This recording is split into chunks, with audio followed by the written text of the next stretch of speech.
పార్టీలో జరుగుతున్న పరిణామాలను అందరూ గమనిస్తున్నారు. ఇలా కార్యకర్తలు ముఖ్యంగా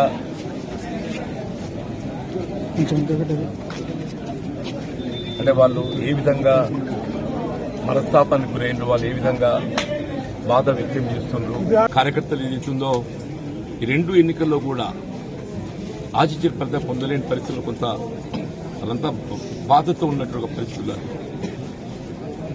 ఇవాళ మరి ఇక్కడ ఇంతకాలం ఏదైతుందో ఎవరితోనైతే పోరాటం చేసినామో మరి ఆ శాసనసభ్యులను ఏదైతుందో ఏకపక్షంగా పార్టీలో చేర్చుకోవడం పట్ల కార్యకర్తలందరూ కూడా వారి యొక్క బాధ వాస్తవంగా పార్టీ బలోపేతం అనేది ప్రధానమని చెప్పండి. అటువంటి పార్టీ బలోపేతం కొరకు అగ్రనిచలు కృషి చేసి 4 దశాబ్దాల ఈ ప్రాంతం పార్టీ పటిష్టానికి పనిచేస్తుంది. ప్రజలకు అందుబాటులో ఉండి సమస్యల పరిష్కారానికి తోడ్పడుతున్న పరిస్థితుల్లో ఇవాళ సరే శాసనసభ్యుల సంఖ్యాబలం అనే భావనే కావచ్చు, ఆలోచన ఏదైనా కానీ ఏదైతుందో ఏకపక్షంగా నిర్ణయం తీసుకోవడంతో కార్యకర్తలు తట్టుకోలేకపోతున్నారు. వారి యొక్క మరి ఆలోచన సూచనలు దానికి అనుగుణంగా భవిష్యత్తు కార్యక్రమాన్ని నిర్ణయం తీసుకొని దొరుకుతుంది. మరి భవిష్యత్తు కాలం నిర్ణయిస్తుంది. భవిష్యత్తు నిర్ణయం ఏదైతుందో కాలం నిర్ణయిస్తుంది, దానికి అనుగుణంగా ముందు పడుతుంది.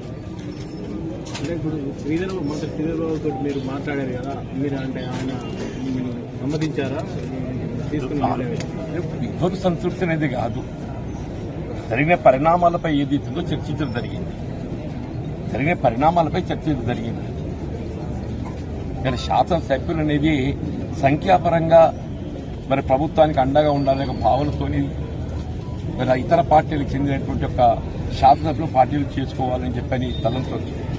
కానీ ఆ చేరిక అనేది ఆ ప్రాంత కార్యకర్తల యొక్క మనోభావాలను కూడా గౌరవించాల్సినటువంటి బాధ్యత పార్టీపై ఉంటుందని చెప్పని నేను భావిస్తాను. చెప్పండి, దశాబ్ద కాలం తెలంగాణ రాష్ట్రం ఏర్పడినప్పటి నుండి కూడా మరి ఈ ప్రాంతంలో కాంగ్రెస్ పార్టీ బలోపేతం కొరకు కృషి చేసినటువంటి కార్యకర్తల మనోభావాలకు భిన్నంగా కేవలం శాసనసభలు సంఖ్యాబలం అనే యొక్క భావంతో చేసుకోవడంతో వీళ్ళ కార్యకర్తలు అభిమానులు